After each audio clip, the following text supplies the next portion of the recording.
얘는 이제 전갈래고, 이 심생전, 선생님이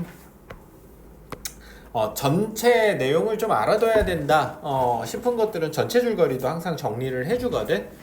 전체 줄거리 정리해주는 이유는 선생님이 여러 번 얘기했지. 연계지문이다 라고 하면은 이 부분이 나오는 경우도 있지만 생뚱맞게 다른 부분, 같은 소설에서 다른 부분이 나오는 경우도 많아.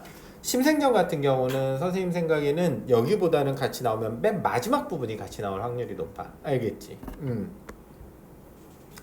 그건 물론 내 추측이니까 너무 신봉하지 말고 그냥 충분히 그럴 수 있겠구나 라고 생각하고 한번 보기만 하면 돼. 알겠지?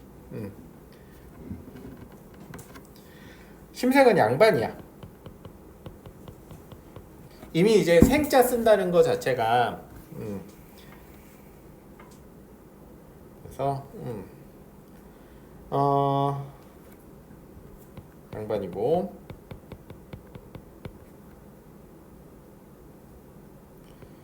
얘가 어떤 소녀와 눈이 마주치고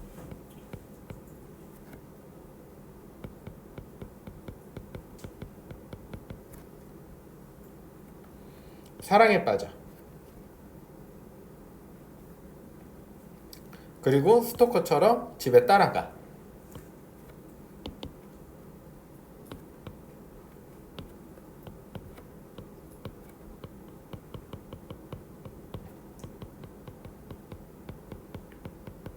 집에 따라갔는데 이 소녀가 중인이야. 중인이라는 건 양반보다 한 계급 낮은 계급의 인물이라고 생각을 하면 돼.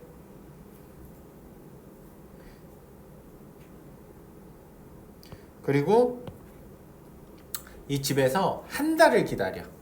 그러니까 그 집에서만 한 달을 기다리는 건 아니고 매일 뭐 담도 넘어가고 이렇게 하면서 굉장히 노력을 많이 해. 이걸 뭐 노력으로 볼지 현대 관점에서 스토킹이라고 볼지 그거는 너희의 판단에 맡길게. 알겠지? 그래서 여기서는 이제 우리 지금의 관점이 아니라 언제의 관점으로 보는 거냐면 중인과 결혼하고 싶은 양반의 노력이라고 봐야겠지. 신분을 알고 있지만 그래도 나는 저 사람을 사랑하기 때문에 정말 결혼하고 싶어. 그래서 노력 끝에 방문 앞에서 그래서 한 달. 결국 혼인에 성공해. 근데 이 당시에 이게 기본적으로 되는 일이 아니야.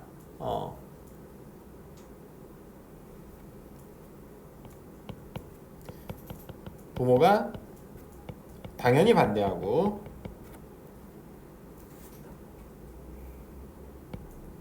심생은 북한산 한 절로 들어가. 산에 있는 절을 산사라고 해. 모르면 다 적어라. 산사에서 공부해. 그러니까 이제 강제로 떼어 놓은 거야. 북한산에 집어넣어 놓고 이제 못 내려오게끔. 심생 소녀로부터 편지를 받게 되고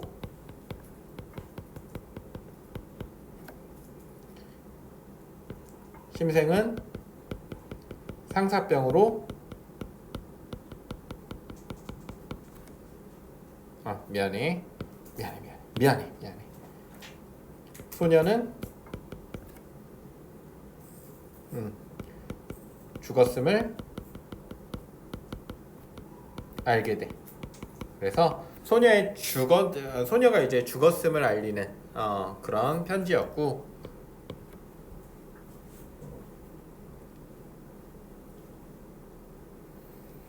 심생은 충격을 받고 너는 이따 얘기하자. 원래 문과를 준비하다가 문과는 포기하고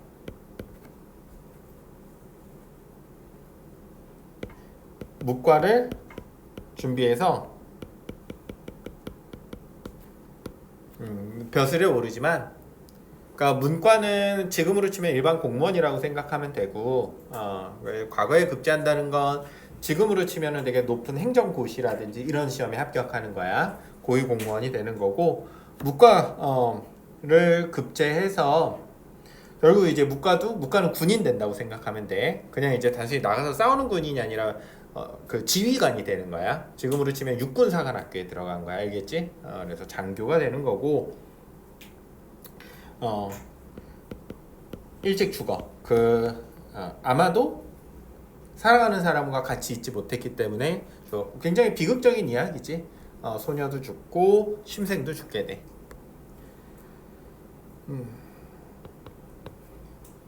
이 이야기를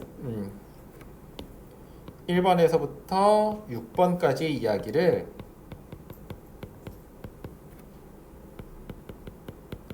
전달한 매화외사.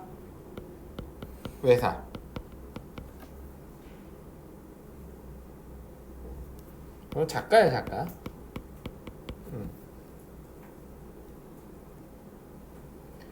이 사람은 내가 이 이야기를 12살에 들은 일이라고 이야기하고, 이건 뭐야? 진짜 있는 일이야 라고 얘기해줘. 그리고 이 사람이 뭐 하냐면 사람이 노력하면 못할 일이 없다라고 사람들한테 교훈을 전달해줘.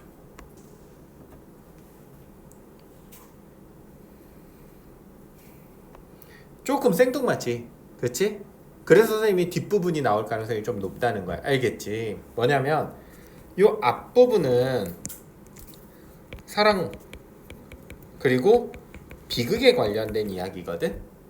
그런데 요 뒷부분 매화회사가 이야기를 전달해주는 부분. 그래서 이 작가의 평인데, 작가의 평은 뭐야? 노력의 중요성이지. 열심히 하면은 무과도 급제할 수 있어. 네가 진짜 하고 싶어자 하면은 뭐 할 수 있어. 이런 이야기인데, 얘가 어쨌든 무과에 급제를 했으니까 좀 주제의식이 서로 주제의식에 차이가 있다.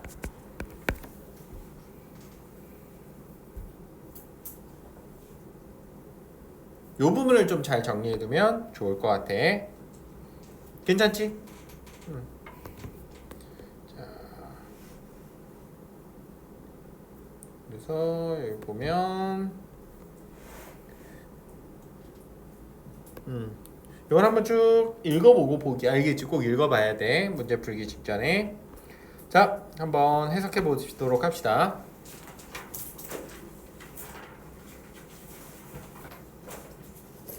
낭군은 소강통교에서 만났던 그분 맞죠? 그래서 이 소강통교는 심생과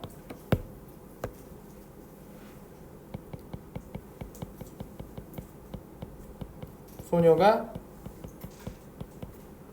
만난 장소고,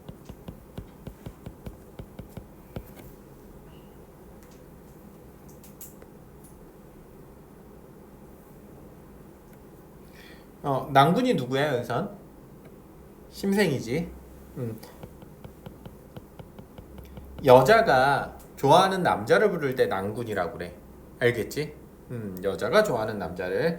그럼 이거는 소녀의 말이 되겠고, 소강통교에서 만났던 그분 맞죠? 저는 처음부터 낭군이 와 계시는 걸 알고 있었어요. 그러니까 20날 동안 뭐 한 거야? 담을 넘어서 소녀의 방 앞에서 기다린 거야. 왜? 징그러워? 너도 그러고 싶어? 아니야? 그러니까 현대적으로 풀이해보면 이상해. 정상적인 상황은 아니지만 매일 담을 넘어서 남의 집에 침입해가지고 여자 방 앞에서 그렇게 기다리고 있는 게 정상적인 상황은 아니지만 이 당시에는 높은 직위에 있는 양반이 낮은 직위에 있는 낮은 이제 신분에 있는 중인의 딸을 얻기 위해서 이렇게 노력한 것 자체가 굉장히 큰 사랑의 모습으로 보이겠지, 그렇지? 벌써 20알째 밤이군요. 그래서 기다림 의 기간이었고, 남자한테는 이제 기다림의 기간이지. 그러니까 앞에서 마주쳤는데 딱 손을 잡았나봐. 내가 만약에 여기서 소리를 지르면 집안의 사람들이 튀어나오겠지, 그치? 무슨 일이 있구나. 제 말대로 하시면 저쪽 뒷문을 열고 낭군을 맞이할게요. 그래서 심생을 안심시키고 있지. 진정시키고 있어. 심생이 이 말을 믿고 물러서서 기다렸다. 소녀는 다시 벽을 따라 빙 돌아 방으로 들어가더니 여종을 불러 말했다. 어머니께 가서 주석으로 만든 큰 자물쇠를 좀 가져오너라. 밤이 너무 깜깜해서 누가 들어올까봐 무섭구나.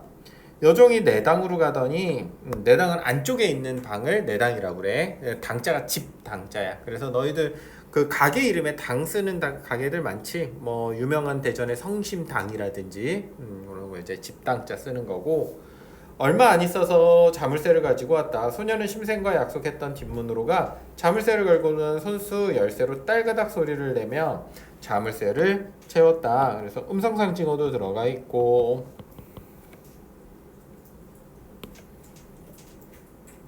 자, 그러면 자물쇠를 채운 거는 심생을 속인 거가 되겠네, 사실은. 그래서 거절 의사를 간접적으로 표현하고 있다. 맞는 선지가 되겠니? 그래서 이 자물쇠는 거절 의사를 표현하기 위한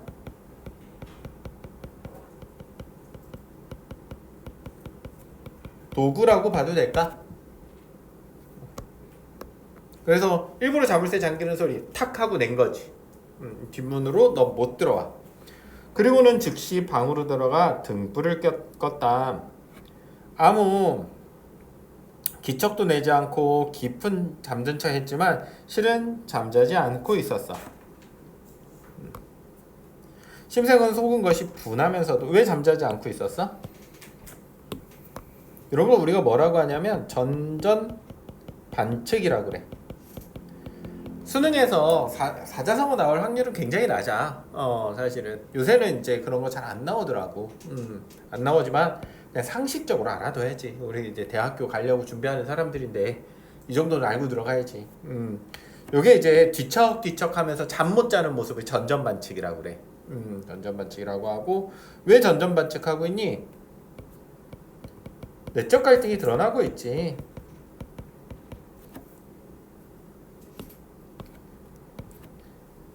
이거는 어떤 내적 갈등을 하고 있는지 보여주니 아니면은 말해주니?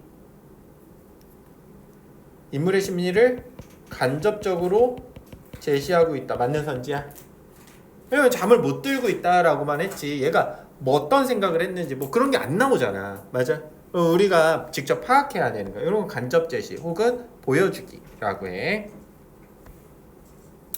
이제 카메라가 심생으로 옮겨가고, 너희들도 이제 장면을 상상하면 좋을 것 같아. 지금 카메라가 영화라고 생각하면 카메라가 누구를 비추고 있었어? 소녀, 그러니까 잠들지 못하는 모습을 비추고 있었고, 어두운 방 안에서. 그 다음에 이제 심생으로 카메라가 넘어가게 돼.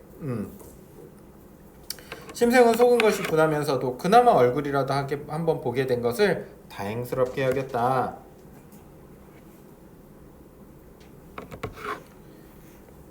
그날도 잠긴 문 앞에서 밤을 새우고 새벽에 돌아갔다. 이거 화가 났어. 그래서 이런 것들.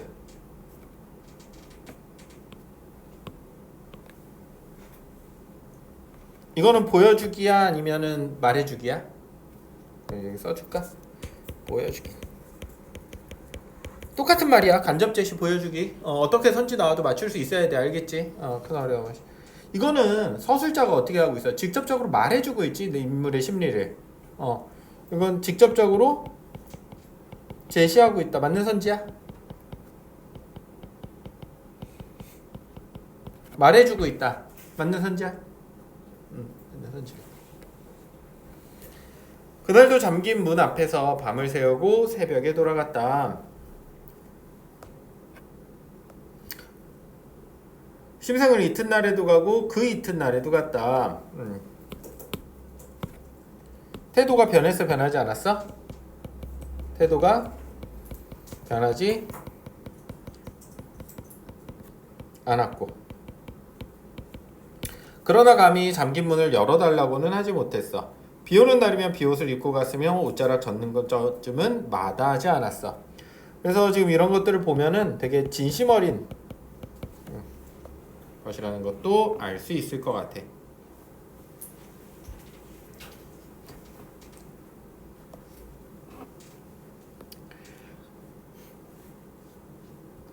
한밤중이었다. 온 집안이 모두 달게 잠들었고 소녀 또한 등불을 끈 지 오래였다.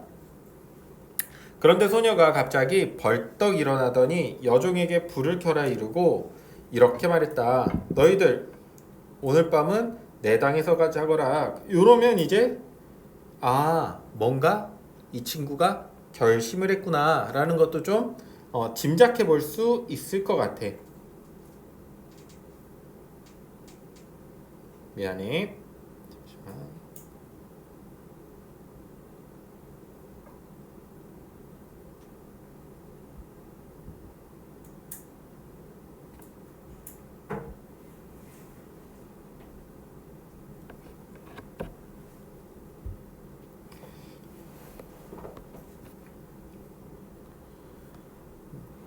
두 여종이 문을 나서자 소녀는 벽 위에서 열쇠를 가져다 자물쇠를 풀더니, 그래서 요 자물쇠를 푸는 거, 요것도 하나의 행위지.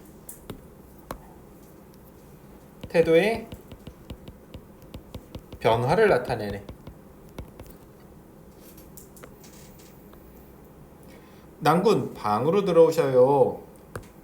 그래서 내적 갈등이 어떻게 됐어? 아이고 미안해. 내적 갈등이 해소되었고 뭘로 결정했어? 나는 이 사람이랑 결혼해야겠다. 이 당시에 연애는 곧 결혼이야. 심생은 생각해 볼 것도 없이 몸이 먼저 방에 들어왔어. 왜? 반가움이지. 이런 상황에 대한 반가움. 잠시만 앉아 계세요. 마침내 내당으로 가더니 부모님이 모시고 왔다. 그래서 적극적인 태도를 보이고 있고, 소녀의 부모는 심생을 보고 깜짝 놀랐어. 놀라지 말고 제 말을 들어보세요. 제 나이 17, 그동안 문 밖에 나가본 적이 없었지요. 그러다가 지난날 처음으로 집을 나서서 임금님의 행차를 구경하고 돌아오던 길이었어요. 그래서 문 밖에 나가본 적이 없었지요. 예은이는 처음으로 문 밖에 나간 게 몇 살 때니? 17살인데 못 나갔대잖아. 그치? 왜 그랬을까? 조선시대고 여자니까. 그러니까 시대적인 상황 혹은 사회의 모습 같은 것들도 우리가 좀 엿볼 수 있겠지. 굉장히 보수적이고 여성한테 차별적이고 나갈 수 없고 집안에만 있어야 하는 그런 모습들도 엿볼 수 있을 것 같아. 그러다가 지난달 처음으로 집을 나가서 임금님의 행차를 구경하러 돌아온 길이었어요. 소강통교에 이르렀을 때 불어온 바람에 보자기가 거쳐 얼라가 마침 초립을 쓴 낭군 한 분과 얼굴을 마주치게 되었어요. 이런 것들도 마찬가지지. 얼굴을 가리고 외출해야만 했고, 그날 밤부터 그분이 매일 밤 오셔서 뒷문 아래 숨어 기다리신 게 오늘로 이미 30일이 되었어요. 비가 와도 오고 추워도 오고 문을 가던가 거절해도 또한 오셨어요. 그러니까 이런 것들이 부모님을 설득하기 위한 근거가 되겠고,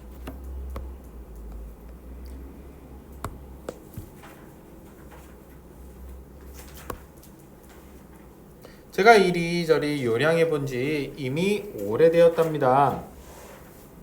그래서 이렇게 저렇게 거절하려고 좀 이런저런 방법을 써본 지가 참 오래되었어.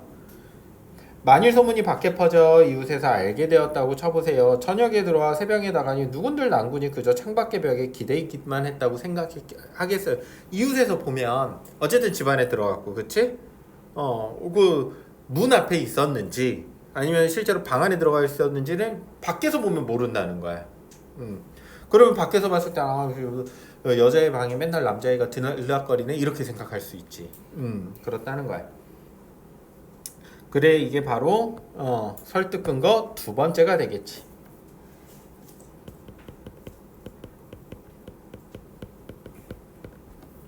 그래서 개에게 물린 꿩 신세가 되고 말을 거예요. 관용적 표현이지. 관용적 표현을 활용해서 설득의 근거를 설명하고 있다. 맞는 선지가 될 거야. 관용적 표현은 속담 같은 것들을 관용적 표현이라고 그래. 그래서 우리 개에게 물린 꿩이 뭔지를 정확히 몰라도 이 내용을 보면 대충 알 수 있지, 그치? 그래서 아무 힘도 못 쓰고 그냥 죽어버린 꼴. 이런 이야기가 되겠지. 그러니까 나는 아무것도 안 했는데 괜히 억울하게 피해를 당한 그런 사람이 될 거예요. 저분은 사대부 가문의 난군으로 신분의 차이가 있고 한창 나이에 혈기를 진정하지 못하고 벌과 나비가 꽃을 탐하는 것만 알아 바람과 이슬에 맞는 근심을 돌아보지 않으니 얼마 못 가 병이 들지 않겠어요. 그래서 여기서 병은 실제 병이라기보다는 상사병이고, 나비는 누구를 의미해? 심생. 보통 남자를 의미해. 여기서 이런 데서 나오면. 그래서 심생이 되겠고, 꽃은 누구야? 소녀가 되겠고, 비유적인 표현이지.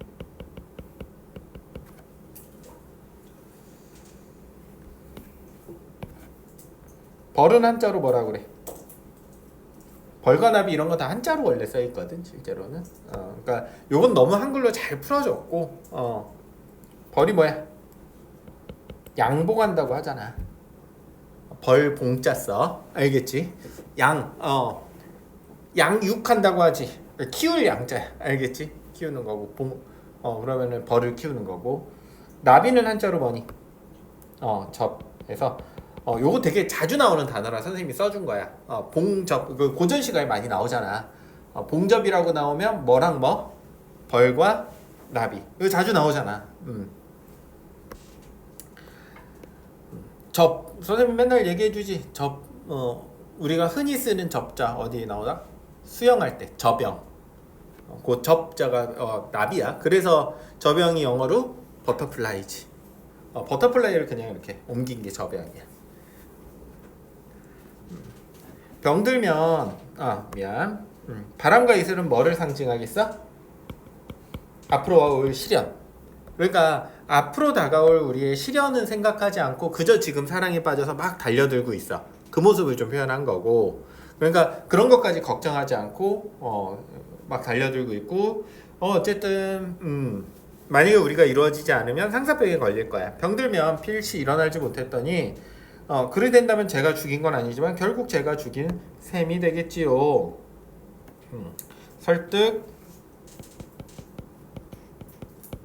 근거 세 번째가 되겠네. 남들이 알지 못하더라도 언젠가는 이에 대한 안갚음을 당하고 말 거예요.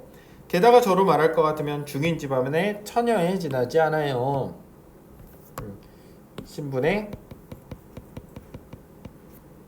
차이가 드러나고 있고.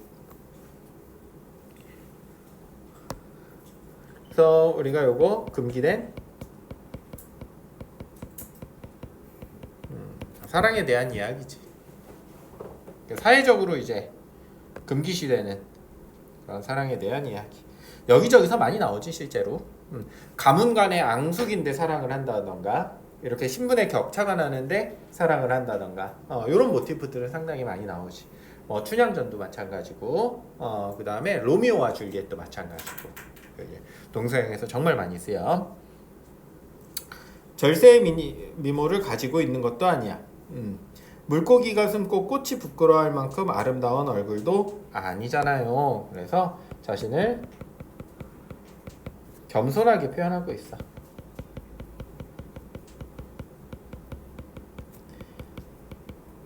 상대는 치켜세우고 나를 가라앉힘으로써 결혼의 당위성에 대해서 더 강조하고 있어. 그렇건만 낭군은 못난 솔개를 보고는 송골매라 여기고 이처럼 제게 지극정성을 다하시니, 그래서 비유적인 표현이고, 이런데도 따르지 않는다면 하늘이 저를 미워하고 복이 제게 오지 않을 게 분명해요. 그래서 설득의 근거 네 번째네. 제 뜻은 결정되었어요. 적극적이고. 그러니까 왜 이 적극적이라는 걸 써주냐면, 고전 소설이나 이런 데서, 고전 시가 같은 데서 특히 여성은 어떤 존재로 나오냐면 항상 기다리고 순종적이고, 이게 이제 조선 시대가 원하던 여성의 상이거든 실제로. 근데 이런 여성상이 나오려면 언제쯤 되냐면 보통 조선 후기 소설들이 대부분이래.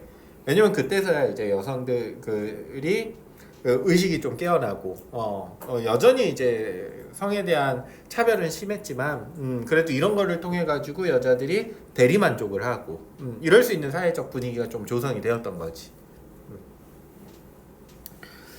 영탄적인 표현이고,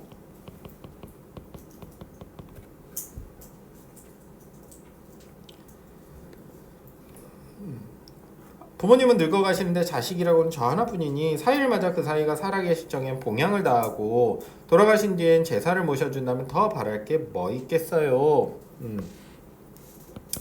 서리적인 표현이고,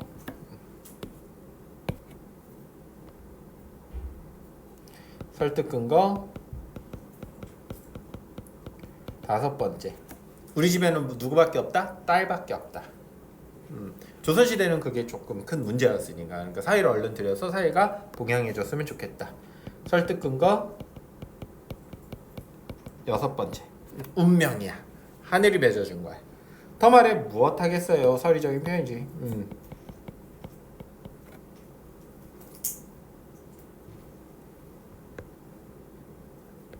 자, 그래서 이런 데에서는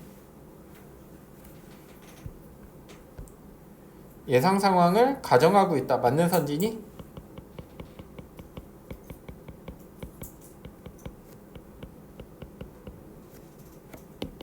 가정하고 있다. 충분히 맞는 선지일 것 같아. 그치?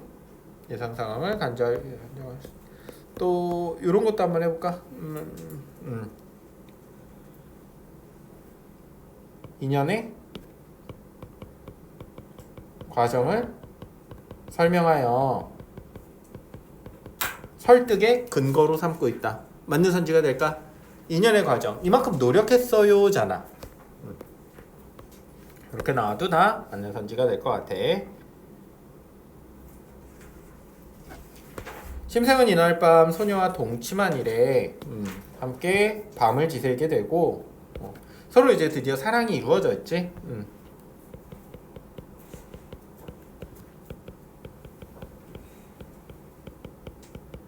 저녁에 가서 새벽에 돌아온 일을 하루도 거르지 않았다. 소녀의 집을 본래 부유해서 심생을 위해 화려한 옷을 많이 장만해줬다. 이것도 뭐를 좀 볼 수 있어? 사회적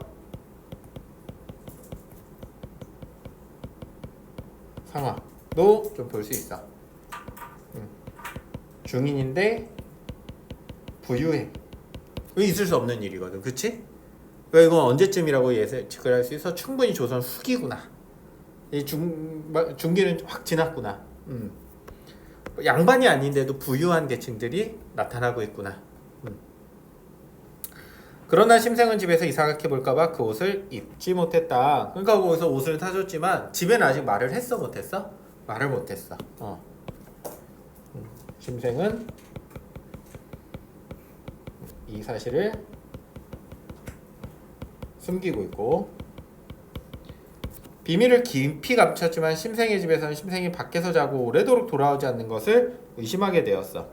마침내 심생은 산속 절에 가서 공부에 전념하라는 분부를 받았고, 실현. 부모님의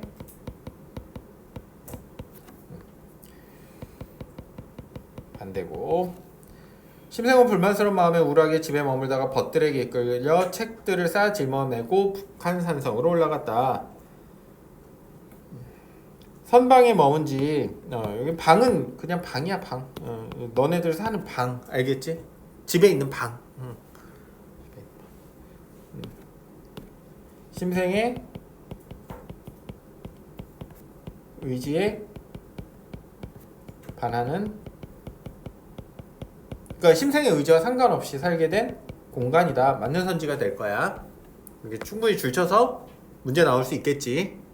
공간적 특징에 대해서. 어떤 이가 찾아와 소녀가 한글 편지를 전했다.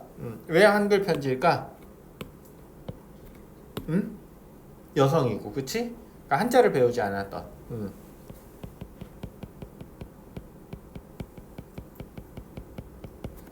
뜯어보니 이별을 알리는 유서였다. 소녀는 이미 죽었던 것이었다. 그래서 비극적 결말이고. 이거는 고전소설의 전형적인 특징과 맞지 않아.